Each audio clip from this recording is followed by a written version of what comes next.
అనుదిన నిత్య జీవపు మాటలు. దేవుని నామానికి మహిమ కలుగునుగాక. దేవుని వాక్యాన్ని చదువుకుందాము. ఇందును గూర్చి దేవుడు తను ప్రేమించి వారి కొరకు ఏవి సిద్ధపరిచినో అవి కంటికి కనబడలేదు, చెవికి వినబడలేదు, మనుష్య హృదయమునకు గోచరము కాలేదు అని వ్రాయబడి ఉన్నది. కొరింథీయులకు రాసిన మొదటి పత్రిక 2వ అధ్యాయము 9వ వచనం. అబ్రహాము తనకు పిల్లలు లేనప్పుడు, శారా గొడ్రాలుగా ఉన్నప్పుడు ఎంతో వేదన చెందాడు.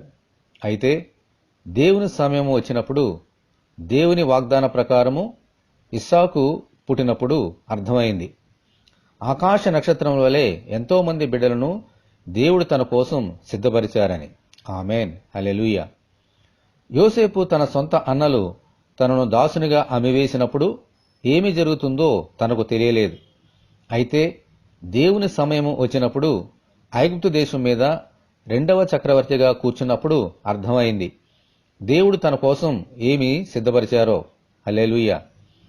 దావీదు ప్రాణభయముతో అరణ్యములలోనూ గుహలలోనూ తలదాచుకున్నప్పుడు అర్థం కాలేదు ఏమి జరుగుతుందో.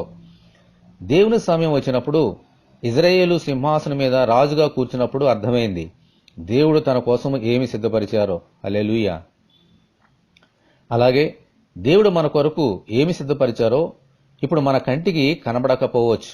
అయితే దేవుని సమయం వచ్చినప్పుడు మాత్రమే చూడగలుగుతాము.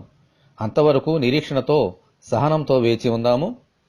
ప్రభువా, మా కోసము మీరు దాచి ఉంచిన వాటి కోసము నిరీక్షణతో ఎదురుచూస్తూ ఈ లోకంలో జీవించినట్లు దయచేయమని మనమందరము దేవుని ప్రార్థన చేసుకుందాము.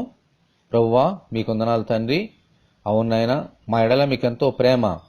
మా కొరకు మీరు దాచిపెట్టినటువంటి ఆశీర్వాదాలు ఇప్పుడు మా కంటికి కనబడకపోవచ్చు. సమయం వచ్చినప్పుడు, మీ సమయం వచ్చినప్పుడు మేము వాటిని చూడగలుగుతాము, పొందగలుగుతాము, ఆనందించగలుగుతాము.